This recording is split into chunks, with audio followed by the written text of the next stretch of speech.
ഹിമോറോ mansion ഇത് ഒരു ശാപത്തിൻ്റെ കഥയാണ്. ജപ്പാനിലെ ഒരു പഴയ കൊട്ടാരത്തിൽ പറ്റിപ്പിടിച്ചിരിക്കുന്ന അത്രയും ഭയാനകമായ ഒരു കഥ.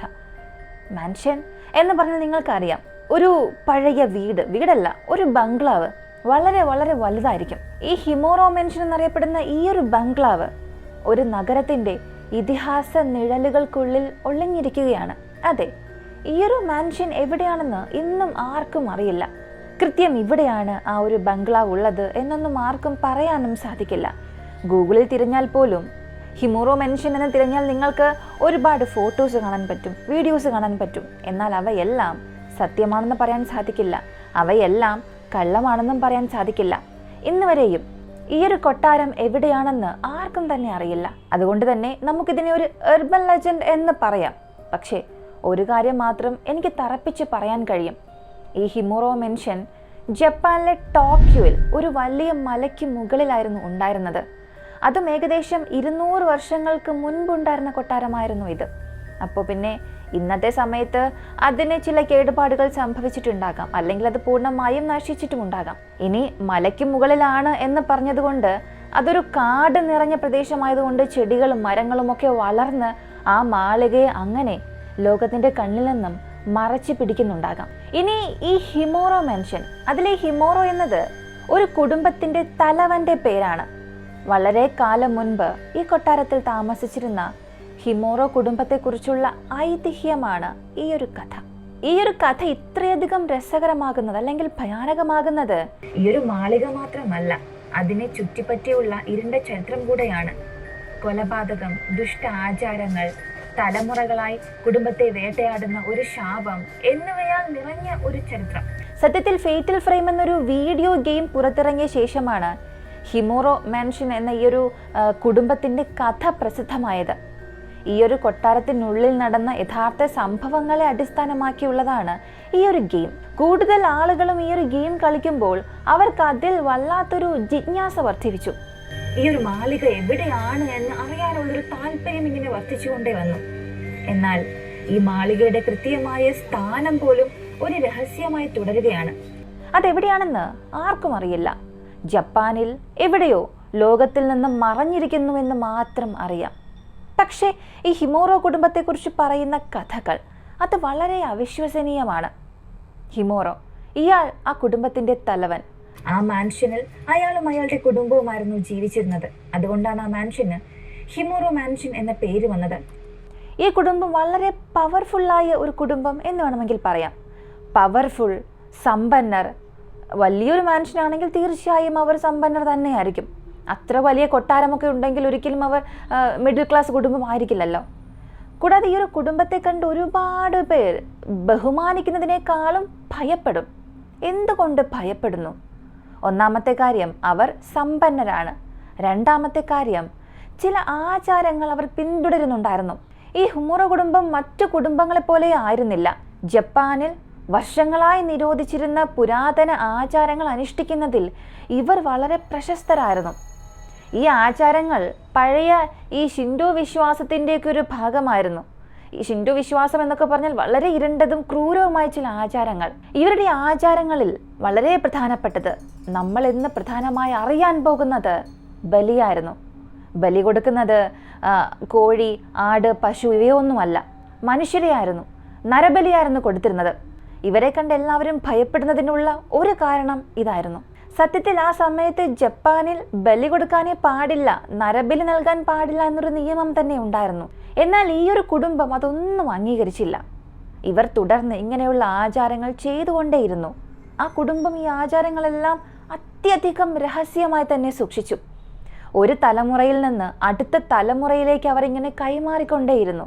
വിശാലമായ നിരവധി മുറികൾ നിറഞ്ഞിരുന്ന ആ ഒരു കൊട്ടാരത്തെ ഈ ആചാരങ്ങൾ അനുഷ്ഠിക്കുന്ന ഒരു സ്ഥലമാക്കി തന്നെ മാറ്റി. കാലക്രമേണ ഹിമോറോ കുടുംബം അവരുടെ ദുഷ്പ്രവർത്തികൾക്ക് പേര് കേട്ടവരായി തന്നെ മാറി. അവർ നിരപരാധികളായ നിരവധി ആളുകളുടെ മരണത്തിന് കാരണക്കാരായി മാറി. മരിച്ചവരുടെ ആത്മാക്കൾ പ്രതികാരം ചെയ്യാനായി തിരിച്ചു വന്നു. ഈ ദുഷ്ട ആത്മാക്കളുടെ പ്രഭാവം കാരണം ആ മാളിക തന്നെ ഇരുട്ട് നിറഞ്ഞൊരു സ്ഥലമായി മാറി. മരിച്ചവരുടെ ആത്മാക്കൾ അവിടെ ഒത്തുകൂടി അവരെ ശല്യം ചെയ്യാൻ തുടങ്ങി. തങ്ങൾക്ക് വളരെയധികം വേദനയുണ്ടാക്കിയ കുടുംബത്തെ അവർ അന്വേഷിക്കാൻ തുടങ്ങി. ദിനം പ്രതി തങ്ങളെ വേട്ടയാടിയ ആ കുടുംബത്തെ തന്നെ ആത്മാക്കൾ വേട്ടയാടാൻ തുടങ്ങി. ഇപ്പോൾ ഹിമൂറു കുടുംബത്തിലെ ഓരോരുത്തരും ഭയന്ന് ജീവിക്കാൻ തുടങ്ങി. നാളെ എന്ത് സംഭവിക്കുമെന്നുള്ളൊരു ഭയം കാരണത്താൽ തന്നെ ഈ ഒരു കുടുംബം ഒരു ഷമാന്റെ സഹായം തേടി. ഷമാൻ എന്ന് പറയുമ്പോൾ നമുക്കൊരു മന്ത്രവാദി എന്ന് വേണമെങ്കിൽ എടുക്കാം.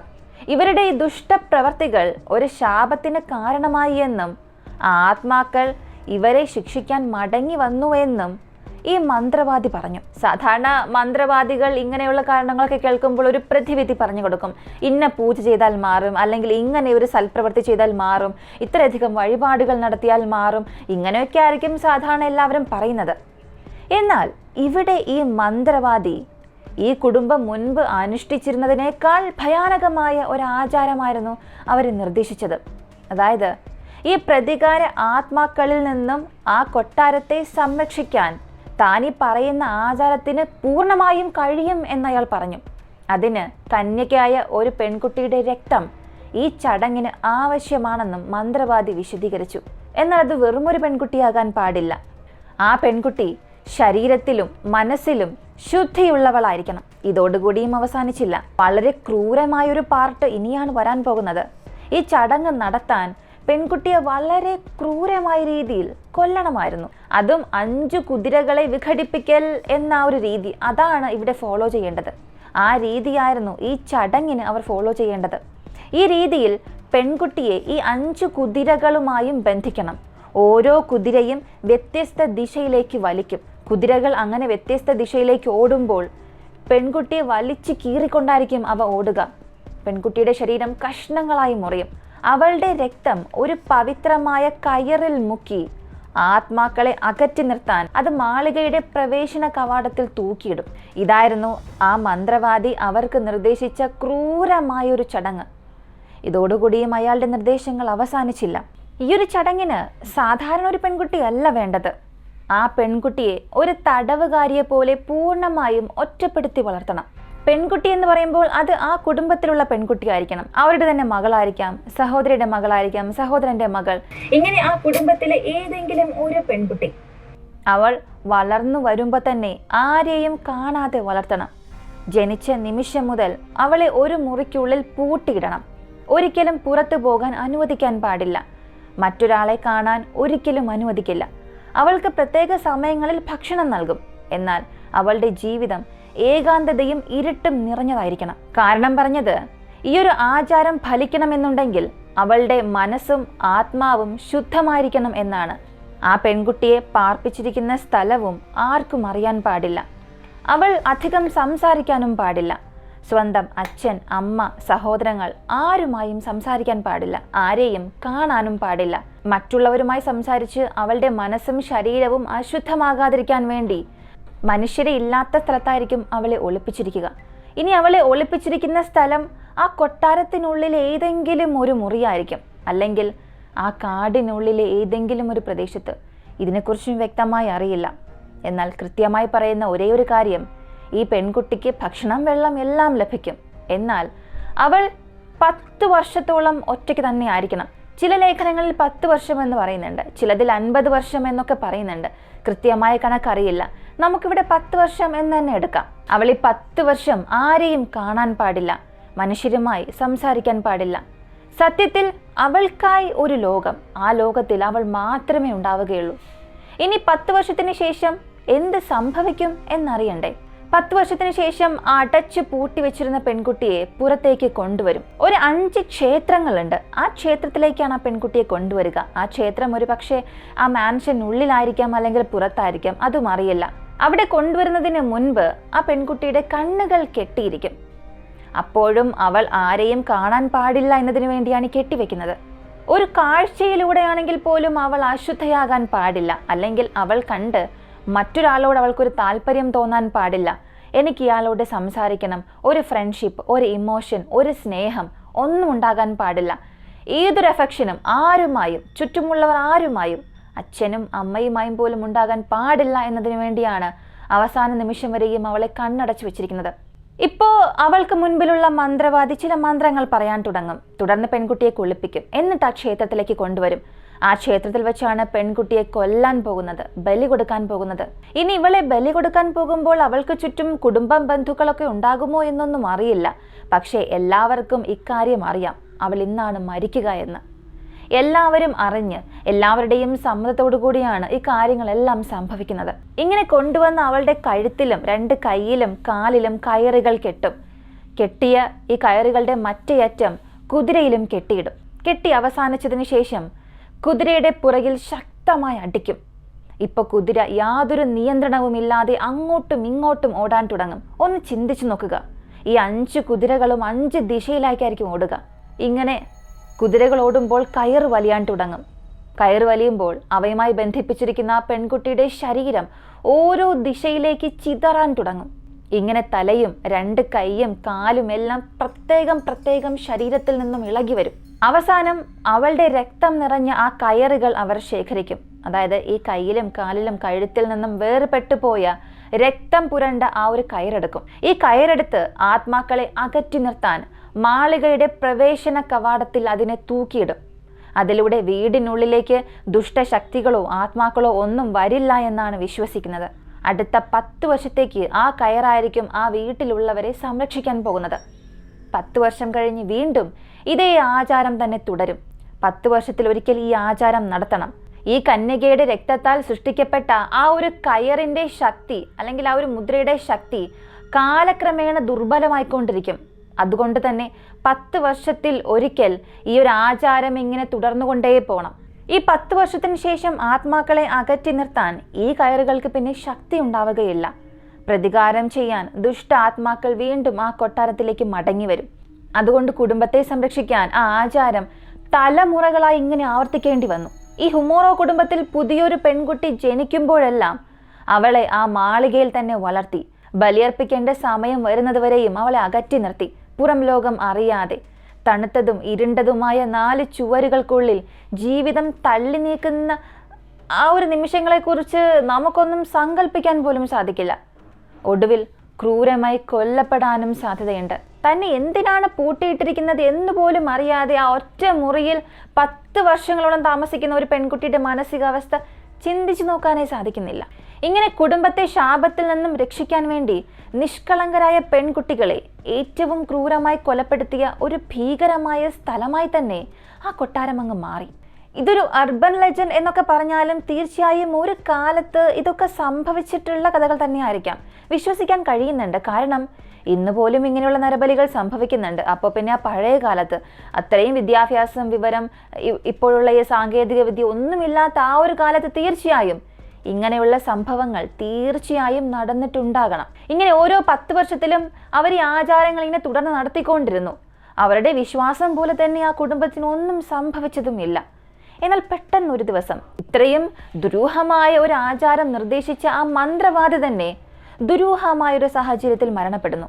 ഒരു തവണ ചടങ്ങ് കഴിഞ്ഞ ഉടൻ തന്നെ മന്ത്രവാദി ഏതൊരു കാരണവുമില്ലാതെ പെട്ടെന്ന് മരിച്ചു. ചിലർ പറയുന്നത് ആ കുടുംബത്തിന്മേൽ ചുമത്തപ്പെട്ട ശാപത്തിൽ നിന്ന് അയാൾക്ക് പോലും രക്ഷപ്പെടാൻ കഴിഞ്ഞില്ല എന്നാണ്. ഹിമോറോ കുടുംബം അത്രത്തോളം ദുഷ്ടന്മാരായിരുന്നു.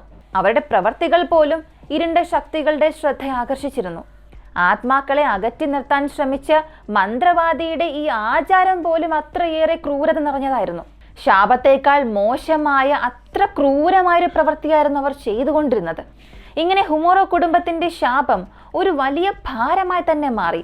കുടുംബത്തിലെ ഓരോ അംഗവും അറിഞ്ഞോ അറിയാതെയോ അവരുടെ പൂർവികരുടെ പ്രവർത്തികൾ കാരണം കഷ്ടപ്പെടാൻ വിധിക്കപ്പെട്ടവരായിരുന്നു. ഈ ശാപത്തെക്കുറിച്ച് അറിയാത്തവർ പോലും അതിൻ്റെ വലയിൽ അങ്ങനെ കുടുങ്ങിപ്പോകും. സത്യത്തിൽ അനിവാര്യമായി ഇത് വൈകിപ്പിക്കുന്നതിൻ്റെ ഒരു മാർഗം മാത്രമായിരുന്നു ഇവരിങ്ങനെ നടത്തിക്കൊണ്ടുവരുന്ന ഈ ആചാരം. ഒരല്പം സമയം അവർക്ക് ലഭിക്കും, പക്ഷെ തീർച്ചയായും വിധി എഴുതപ്പെടുക തന്നെ ചെയ്യും. ആചാരം തുടർന്നുകൊണ്ടിരുന്നാൽ തങ്ങൾക്ക് വരാനിരിക്കുന്ന ഈ ഒരു ശിക്ഷ ഒഴിവാക്കാൻ കഴിയുമെന്ന് ആ കുടുംബം വിശ്വസിച്ചു. പക്ഷെ വിധിയിൽ നിന്നും രക്ഷപ്പെടാൻ കഴിയില്ലല്ലോ. കാലത്തിൻ്റെയും കർമ്മത്തിൻ്റെയും ചക്രം ഒടുവിൽ അവയെ മറികടക്കുക തന്നെ ചെയ്യും. ഇങ്ങനെ കാലം കടന്നു പോയപ്പോൾ ഹിമോറോ കുടുംബം വീണ്ടും ആചാരം നടത്താൻ തയ്യാറായി. മറ്റൊരു പെൺകുട്ടി ജനിച്ചു. അവളെയും മുൻപുണ്ടായിരുന്ന മറ്റുള്ളവരെ പോലെ ഇരുണ്ട മുറിക്കുള്ളിൽ പൂട്ടിയിട്ടു. എന്നാൽ ഇത്തവണ വ്യത്യസ്തമായി എന്തോ ഒന്ന് സംഭവിച്ചു. പെൺകുട്ടിയെ പാർപ്പിച്ചിരുന്ന ആ മുറിയിൽ ഒരു ചെറിയ ജനാലയുണ്ടായിരുന്നു. ഒരു ദിവസം സമീപത്ത് ജോലി ചെയ്തിരുന്ന ഒരു ചെറുപ്പക്കാരൻ ജനാലയിലൂടെ കടന്നുപോയി. ഏകാന്തതയും നിരാശയും നിറഞ്ഞ ആ ഒരു പെൺകുട്ടി പുറത്തേക്ക് നോക്കിയപ്പോൾ ആ ചെറുപ്പക്കാരനെ കണ്ടു. അവർ ഒരിക്കൽ പോലും സംസാരിച്ചിരുന്നില്ല, പക്ഷെ അവരുടെ കണ്ണുകൾ തമ്മിൽ കണ്ടുമുട്ടി, കൂട്ടിമുട്ടി. ആ സമയം ആ പെൺകുട്ടിക്ക് ഇതുവരെയും തോന്നിയിട്ടില്ലാത്ത എന്തോ ഒന്ന് തോന്നി. സ്നേഹം. തീർച്ചയായും ആ യുവാവിനും ആ പെൺകുട്ടിയുടെ എന്തോ ഒരു ആകർഷണം തോന്നി. സ്നേഹം തോന്നാതിരിക്കില്ലല്ലോ. കാരണം ഒരു മുറിക്കുള്ളിൽ ഇങ്ങനെ അടഞ്ഞു കിടക്കുമ്പോൾ നമ്മൾ കാണുന്ന എന്തിനോടും നമുക്ക് വല്ലാത്തൊരു ആകർഷണം തോന്നിപ്പോകും. അതും ഒരു പെൺകുട്ടിക്ക് ആൺകുട്ടിയോട് തോന്നുന്ന ആ ഒരു സ്നേഹം എന്നത് നമുക്കൊരിക്കലും തെറ്റു പറയാനും സാധിക്കില്ല. അങ്ങനെ ഒരു ബന്ധം അവർക്കിടയിൽ പെട്ടെന്നുണ്ടായി. അതും യാതൊരു ഭാഷയുടെ സഹായവുമില്ലാതെ, വെറും കണ്ണുകൾ കൊണ്ട് മാത്രം. അവളെക്കുറിച്ചോ അവളെ കാത്തിരുന്ന വിധിയെക്കുറിച്ചോ അയാൾക്കൊന്നും അറിയില്ലായിരുന്നു. പക്ഷെ അയാൾക്ക് അവളുമായി ഒരു ബന്ധം തോന്നി. അവർ പരസ്പരം ജനാലയിലൂടെ കണ്ടുകൊണ്ടേയിരുന്നു. ദിവസം തോറും അവരുടെ ഈ ഒരു നിശബ്ദ പ്രണയം ശക്തമായിക്കൊണ്ടിരുന്നു. പക്ഷെ വീട്ടിലുള്ള ആർക്കും ഇക്കാര്യം അറിയില്ലായിരുന്നു. എല്ലാം നന്നായി നടക്കുന്നു എന്ന് വിശ്വസിച്ചുകൊണ്ട് ആ കുടുംബം ആചാരത്തിനുള്ള തയ്യാറെടുപ്പുകളെല്ലാം തുടർന്നു. പെൺകുട്ടി മനസ്സിലും ശരീരത്തിലും ശുദ്ധയായിരിക്കണമെന്നാണ് ഈ ആചാരം അനുശാസിച്ചത്. പക്ഷേ ആ ചെറുപ്പക്കാരനോടുള്ള അവളുടെ സ്നേഹം അവളെ മാറ്റിമറിച്ചിരുന്നു. ഇപ്പോൾ ആചാരം ആവശ്യപ്പെടുന്ന നിഷ്കളങ്കതയും തൊട്ടുകൂടാത്തതുമായ ഒരു ആത്മാവ് അവൾക്കില്ലായിരുന്നു. ആചാരത്തിൻ്റെ ദിവസം ആ കുടുംബം മുൻപ് പല തവണ ചെയ്തതുപോലെ ആ ഭയാനകമായ പ്രവൃത്തി വീണ്ടും തുടർന്നു. അവർ പെൺകുട്ടിയെ കുതിരകളിൽ കെട്ടിയിട്ടു. അവളുടെ ശരീരം കീറി മുറിക്കപ്പെട്ടപ്പോൾ അവളുടെ രക്തം ആ വിശുദ്ധ കയറിൽ ഒലിച്ചിറങ്ങി. എന്നാൽ ഇത്തവണ എന്തോ ഒരു കുഴപ്പം സംഭവിച്ചു. ആ പെൺകുട്ടിയുടെ പൂർത്തീകരിക്കപ്പെടാത്ത പ്രണയത്തിൽ കോപാകുലരായ ആത്മാക്കൾ ദുർബലമായ ആ മുദ്രയെ തന്നെ തകർത്തു.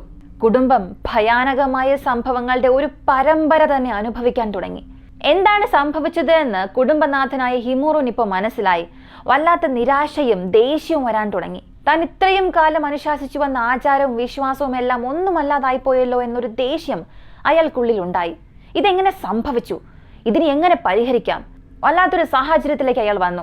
ഒടുവിൽ ശാപം അവരെ പിടികൂടിയെന്നും അതിൽ നിന്നും രക്ഷപ്പെടാൻ ഇനി ഒരു മാർഗവും ഇല്ല എന്നും അയാൾക്ക് മനസ്സിലായി. ഒരു ഭ്രാന്തനെ പോലെ പെരുമാറാൻ തുടങ്ങി. ആ ഭ്രാന്തിന്റെ മൂർധന്യത്തിൽ ഒരു വലിയ കത്തി എടുത്തുകൊണ്ടുവന്ന് തൻ്റെ കുടുംബത്തിലെ എല്ലാ അംഗങ്ങളെയും കൊന്നൊടുക്കി. ഏകദേശം 7 പേരെയോളം കൊന്നുമെന്നാണ് പറയുന്നത്. അവരെ കൊല്ലുന്നതിലൂടെ മരണത്തേക്കാൾ മോശമായ ഒരു വിധിയിൽ നിന്നും അവരെ താൻ രക്ഷിക്കുകയായിരുന്നുവെന്നാണ് അയാൾ വിശ്വസിച്ചത്. ആരും ശേഷിക്കാതെ വന്നപ്പോൾ അയാൾ സ്വയം കത്തി ഉപയോഗിച്ച് ആത്മഹത്യ ചെയ്തു. രക്തത്തിൽ കുതിർന്ന ആ മാളിക ഇപ്പോൾ ഒരു ഭീകര സ്ഥലമായി തന്നെ മാറി. ആ കുടുംബത്തിന്റെ ആത്മാക്കളും ബലിയർപ്പിക്കപ്പെട്ട നിഷ്കളങ്കരായ പെൺകുട്ടികളുടെ ആത്മാക്കളും ആ കൊട്ടാരത്തിന്റെ ചുവരുകൾക്കുള്ളിൽ കുടുങ്ങിയിരിക്കുകയായിരുന്നു. പിന്നെ ആരും അവിടെ താമസിക്കാൻ ധൈര്യപ്പെട്ടതേയില്ല. ചിലർക്കൊക്കെ പിന്നീട് ഈ ഒരു കൊട്ടാരത്തിൽ വല്ലാത്തൊരു താല്പര്യം തോന്നി. അതുപോലെ അത് വാങ്ങണമെന്നുള്ള ആഗ്രഹമുണ്ടെങ്കിൽ പോലും അവിടെ പോകാൻ ഭയമായിരുന്നു. ചിലർ അകത്തേക്ക് കയറി നോക്കാൻ പോലും ശ്രമിച്ചിട്ടുണ്ട്. അങ്ങനെ അകത്തേക്ക് പോയ ഒരുപാട് പേർ പറയുന്നത് ആ കൊട്ടാരത്തിനുള്ളിൽ ഒരു മുറിയുണ്ട്. ആ മുറിയുടെ ചുമരിലെല്ലാം ഒരുപാട് രക്തക്കറയായിരുന്നു. അതായത് കത്തി കൊണ്ട് വെട്ടിയാൽ രക്തം എങ്ങനെയാണോ തെറിക്കുക അതുപോലുള്ള രക്തക്കറകളായിരുന്നു അവിടെ ഉണ്ടായിരുന്നത് എന്ന് എല്ലാവരും വിശ്വസിക്കുന്നത് ഈ ഹിമോറോ അദ്ദേഹത്തിന്റെ കുടുംബത്തെ മുഴുവനും ആ മുറിക്കുള്ളിൽ വെച്ചായിരിക്കണം കൊന്നിട്ടുണ്ടാവുക. അതുകൊണ്ടാണ് ആ മുറി മുഴുവനും രക്തക്കറകൾ കൊണ്ട് നിറഞ്ഞിരിക്കുന്നത്. കൂടാതെ ആ മാൻഷൻ അത്ര വലുതായിരുന്നു. ഒരുപാട് മുറികളുമുണ്ട്, ഒരുപാട് വഴികളുമുണ്ട്. അങ്ങനെ നടന്ന് അവസാനം ആചാരം നടത്തിയ ആ മുറിയും കണ്ടെത്തി. ആ മുറിയിൽ ഒരുപാട് കയറുകൾ അങ്ങനെ കെട്ടിയിട്ടുണ്ടായിരുന്നു. ആ കയറുകൾ അപ്പോഴും അങ്ങനെ ഉണ്ടായിരുന്നു. എന്നാൽ അവയെല്ലാം പഴയതായിട്ടുണ്ട്. വീണ്ടും ഭയാനകമായി നടന്ന മറ്റൊരു സംഭവം, ഈ മാൻഷനുള്ളിലേക്ക് പോയ ചിലർ കാണാതായിട്ടുണ്ട്. തിരികെ അവരെ കണ്ടെത്തിയിട്ടുമുണ്ട്. എന്നാൽ അവർക്കപ്പോൾ ജീവനില്ലായിരുന്നു. അവരിനി എങ്ങനെ മരിച്ചു എന്നറിയണ്ടേ? അവരെ കണ്ടെത്തിയത് വളരെ ഭയാനകമായ അവസ്ഥയിലായിരുന്നു. അവരുടെ കൈകൾ, കാലുകൾ, തല എല്ലാം കഷ്ണങ്ങളാക്കപ്പെട്ട ഒരു അവസ്ഥയിലായിരുന്നു, വിച്ഛേദിക്കപ്പെട്ട അവസ്ഥയിൽ. കണ്ടുപിടിച്ചപ്പോൾ വളരെ ക്രൂരമായ അവസ്ഥയിൽ അവരെ കൊന്നിട്ടുണ്ടെന്ന് മനസ്സിലായി. എന്നാൽ മനുഷ്യരാരും അവരെ കൊന്നിട്ടില്ല. ആ വീടിനുള്ളിൽ പൂട്ടിവെച്ചിരിക്കുന്ന ആത്മാക്കളാൽ ഇവർ കൊല്ലപ്പെട്ടിട്ടുണ്ടാകാം എന്നാണ് പറയുന്നത്. ഒരുപാട് പെൺകുട്ടികളെ ആ വീട്ടിലുള്ളവർ കൊന്നിട്ടുണ്ട്. 10 വർഷത്തിലൊരു തവണ ഇങ്ങനെ തിരഞ്ഞെടുത്ത് കൊല്ലുമ്പോഴെല്ലാം മരിച്ച പെൺകുട്ടികളുടെ ആത്മാക്കളുടെ ശക്തി വർദ്ധിക്കുന്നുണ്ടായിരുന്നു. ശക്തി പ്രാപിച്ച് ദുഷ്ടശക്തിയായി തന്നെ മാറിയിട്ടുണ്ടാകും. കാരണം നിങ്ങൾ തന്നെ ഒന്ന് ചിന്തിച്ചു നോക്കുക. ഏതൊരു തെറ്റും ചെയ്തിട്ടില്ല, എന്തുകൊണ്ട് എന്നെ തിരഞ്ഞെടുത്തു? എന്തിനെന്നെ കൊല്ലുന്നു? ഇത്രയേറെ പേരുണ്ടായിരുന്നിട്ടും എന്തിന് ഞാൻ എന്നൊരു ചോദ്യം അവരുടെ മനസ്സിലുണ്ടാകും. അപ്പോൾ എന്തിനു മരിക്കുന്നു എന്ന് പോലും അറിയാതെ ജീവിക്കാൻ ആഗ്രഹിക്കുന്ന ഒരു സമയത്ത് പെട്ടെന്ന് കൊല്ലപ്പെടുമ്പോൾ തീർച്ചയായും നിറവേറാത്ത ഒരുപാട് ആഗ്രഹങ്ങൾ മനസ്സിലുണ്ടാകും. അപ്പോൾ മരിച്ചാൽ ആ ആത്മാവ് ദുഷ്ടശക്തിയായി തന്നെ മാറും. ആ ആത്മാക്കൾ ആ ഹിമോറോ കുടുംബത്തിൽ ചുറ്റിത്തിരിയാൻ തുടങ്ങി. ഇനി ആ കയറുകൾ 10 വർഷം കഴിഞ്ഞാൽ തീർച്ചയായും ആ ചടങ്ങ് വീണ്ടും ചെയ്തേ മതിയാവുകയുള്ളൂ. കാരണം 10 വർഷത്തിന് ശേഷം ആ കയറുകൾക്ക് ഏതൊരു ശക്തിയും കാണില്ല. എന്നാൽ ആ കുടുംബത്തിലെ എല്ലാവരും മരിച്ചതിന് ശേഷം പിന്നെ അവിടെ ചടങ്ങുകളൊന്നും നടന്നില്ല. പിന്നെ ആ കുടുംബത്തിലുള്ള ദുഷ്ടശക്തികളെല്ലാം പുറത്തേക്ക് വരാൻ തുടങ്ങി.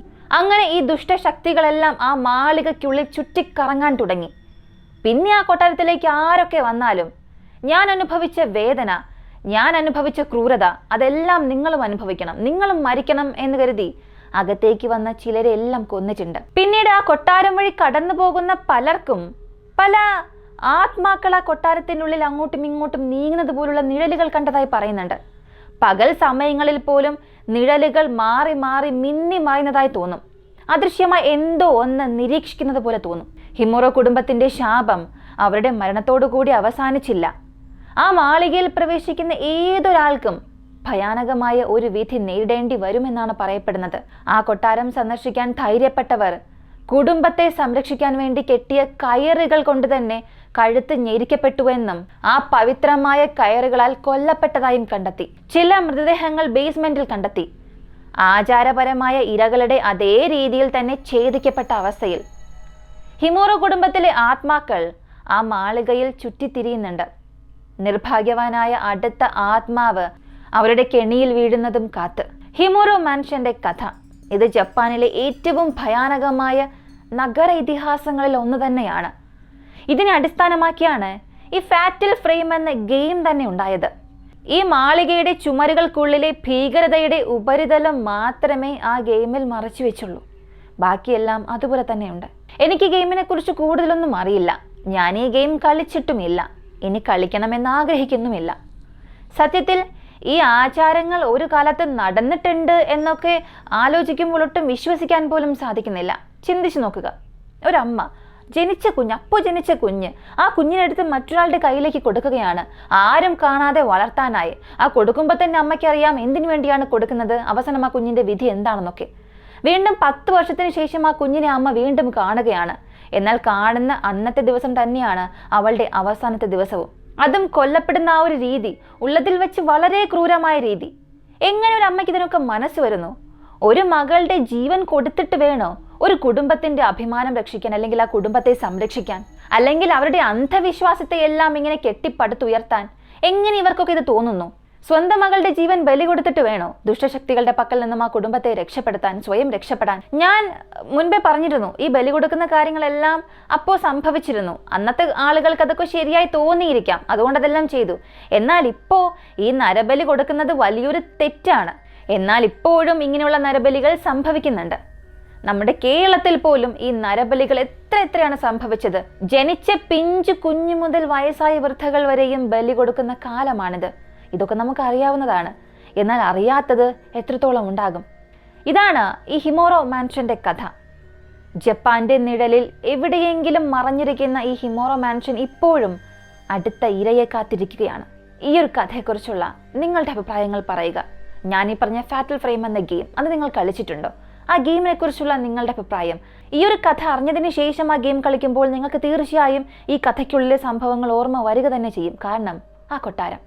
ഇനി കഥ കേട്ടതിന് ശേഷം ആ ഗെയിം കളിക്കണം എന്ന് താല്പര്യം തോന്നിയവരാണോ നിങ്ങൾ? നിങ്ങളുടെ അഭിപ്രായങ്ങൾ കമന്റിൽ പറയുക. മറ്റൊരു വീഡിയോയുമായി വീണ്ടും കാണാം.